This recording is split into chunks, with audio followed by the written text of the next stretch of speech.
you ever seen one of those games that has like a 92 on Metacritic? It's got like a 9 or a 10 out of 10 on IGN. Other review platforms are lauding its praises. You go on online forums like Reddit or YouTube, and everyone is saying this game is amazing. It's generational. Everyone has to play it. It's a cinematic experience. It's one of the best gaming experiences that this developer has to offer. It blows everything else out of the water. So you're like, okay, you know what? I'm going to give it a try. Like, this has got to be great. You sit down, you download the game, you wait 10 hours because games are freaking huge nowadays. But as time goes on, you start to realize that you're putting in a lot of effort to try to enjoy it. It might not be the type of game that you typically play, or it might not be giving you the same feelings that you expected when you heard what other people were saying about it. So you're starting to get a little disappointed. You're like, man, I heard so many good things about this game. I'm not enjoying it. Is there something wrong with me? Do I just need to lock in and force myself to finish it? So you put your nose to the grindstone, you put in a couple more hours, and you are struggling hard, forcing yourself to enjoy this game. Why? Why am I not enjoying this? Like, it's supposed to be one of the best games ever made. Shouldn't I enjoy one of the best games ever made? Like, what's wrong with me? I think in the case of something like this, the answer's pretty simple. Put the game down. Don't force yourself to play it. So something that I've struggled with personally, especially when I was in college, I was working a part-time job.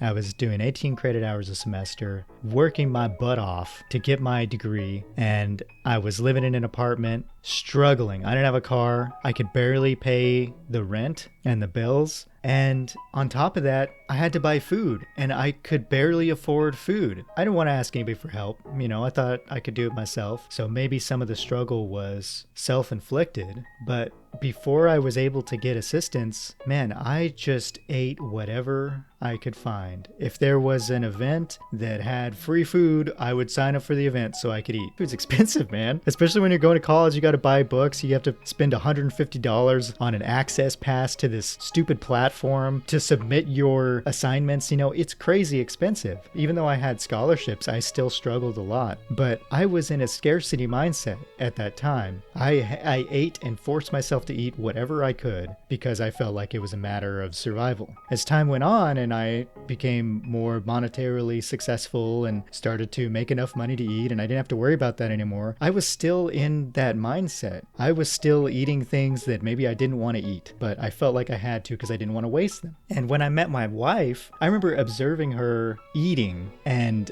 not finishing her food. I was thinking in my mind, isn't that wasteful? But she was done. She was done eating the food. She wasn't going to force feed herself the rest of it. It had served its purpose, and now the rest of it was being discarded.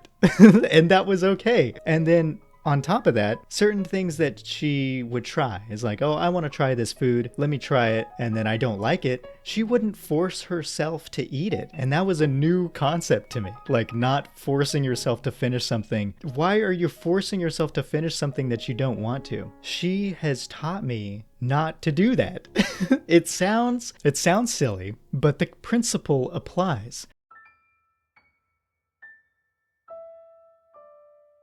I enjoy things that some other people don't, and that's fine. I honestly enjoy playing dinky little games that other people might not even touch because they say, oh, well, that got a really bad rating, and I'm not playing that game because it's not worth my time. For me, it's like, well, I play games for fun, so where's the fun factor? I will choose not to play a game if the fun factor is through the floor. Some games just aren't my style. Like, some games I might pick up and be like, oh, I'm not feeling that right now. Or I'm not feeling that ever. Like horror games, for example.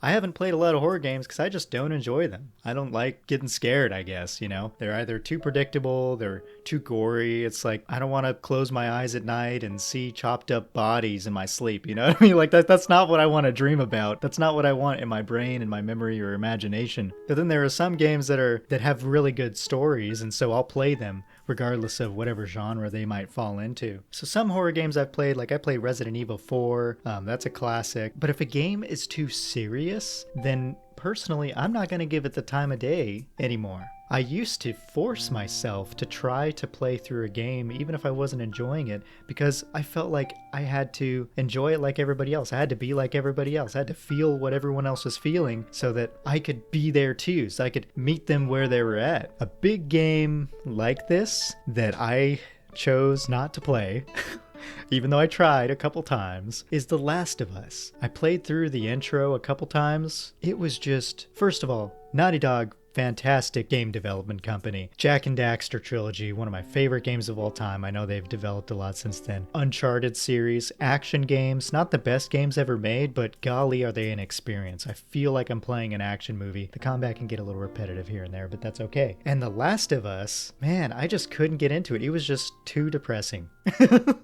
Honestly, it was just too depressing for me. I really tried. I gave it the college try a couple times, and I just could not get into it. And I understand that it is a generational game. A lot of people love it. It has a compelling story, great voice acting, great performance capture, great character development, all that stuff. It's dramatic, but the fun factor was not there for me. I tried it, and it was just sad, depressing, and not very fun. I sat down and tried to play it, and I couldn't get into it. And that's okay. I moved on. Time has moved on with me, although apparently Sony doesn't want to. They want to keep re-releasing the game on every new platform, which is fine. It's one of their most popular IPs. That's okay. You know, do whatever you want with what you got. But the point is, if the fun factor's through the floor, don't force yourself to play it. And the fun factor is different for everybody.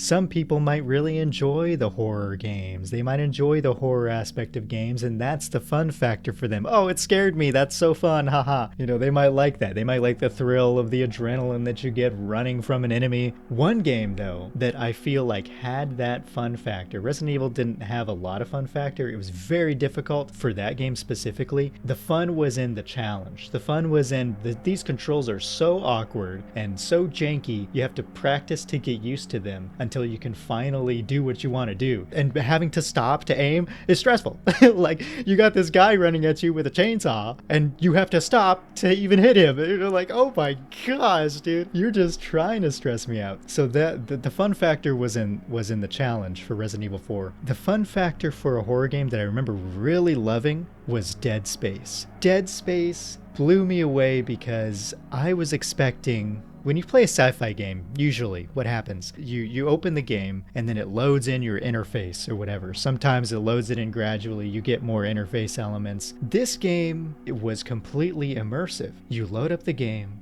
you have no health bar, you have no ammo. First of all, I don't think you start out with a weapon at all. You eventually pick it up, so you have to run from the enemies. But there was no interface. And it was, at the time, I'd never played a game like that. Your health bar was built into your suit. As you got hit, it would reduce the light element on your back until finally, you were at low health and you died. And the ammo that you carried with you, when you had your weapon equipped, the ammo was on the heads-up display on the weapon itself, so you could look down at your in-game weapon and see how much ammo you had left. It was so cool. It was so immersive, and the fun factor was not only in the immersion for that game, but it was also in the destructive element for the enemies. Like, so I know I mentioned like not wanting to see a lot of violence and stuff and inundating my spirit with that kind of thing, but part of the draw of Dead Space, part of the fun factor was disabling the enemies.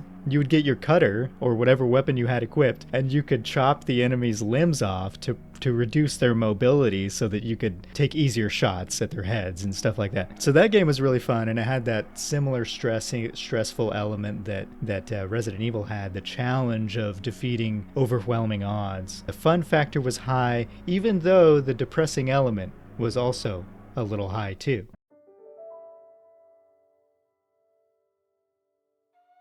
But my point in bringing this up is that it's okay to say no. It's okay to just be like, you know what? That game that got a 10 out of 10 that everyone is lauding about is not for me. I just don't feel like playing it. I don't want to play it. You are not obligated to play a game that everybody else loves. You're not obligated to force yourself to finish a game that everyone likes, and so you must like it too. That's not how human beings are. We're all different, and even though we all have similarities, it's okay to have different preferences. It reminds me of Spirited Away, if you've ever watched that movie where Sin, well, I guess that's not her name yet. Chihiro, her parents want to explore this old ruin. right? It's like an old marketplace that was abandoned. And they approach this doorway, and Chihiro's like, no, I don't want to go in there. It's giving me a bad feeling. But her parents are like, whatever, let's just go in. They go through the doorway, and obviously they basically passed through a gate into the spiritual realm, and they enter this marketplace, and it's abandoned. But eventually they start to smell food, and the mom and the dad are like, oh, that food smells great. Aren't you hungry? We've been on a road trip for several hours coming to our new house. Let's just grab a bite to eat and then we can leave. And they find the food. It's delicious. It's the best food they've ever seen. It looks amazing and incredible, and the parents start to eat it. But once they start to eat the food, they can't stop. And Chihiro sees them from the back. I think she left and was looking for help or something, and she comes back as she finds her parents sitting at the booth eating the food, and when they turn around, they're not human anymore. They're pigs eating the food. They just keep eating, and they can't stop. We're not pigs. You don't have to finish everything in the trough, okay? If it's not pleasing to you as an entertainment avenue, don't force it down your gullet. Don't force it in your mind. It has no benefit because you're not appreciating it for its artistry in that moment, so why even do that?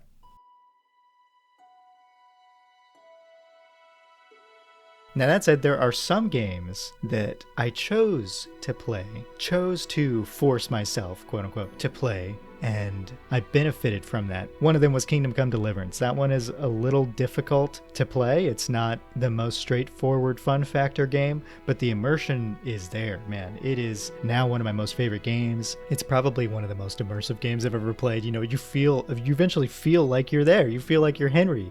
You learn a lot about the late medieval period. You learn a lot about history just playing the game, just reading the documents, because it's all historically based. The outfits, everything just tracks so beautifully. They did their research, and it is an experience. So sometimes it can pay off. But the point is, don't try to be someone else, because that's what we're doing.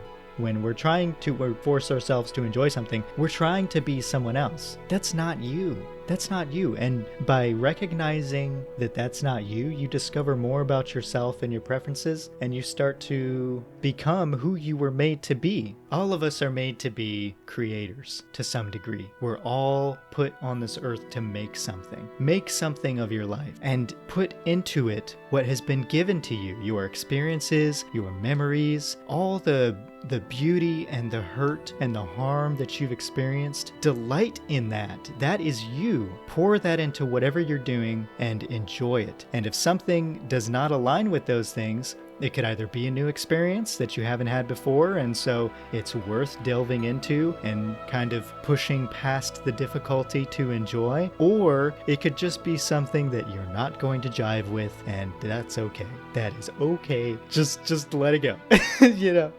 So have fun out there, be yourself, learn new things, delight in the beauty of the world. See you next time.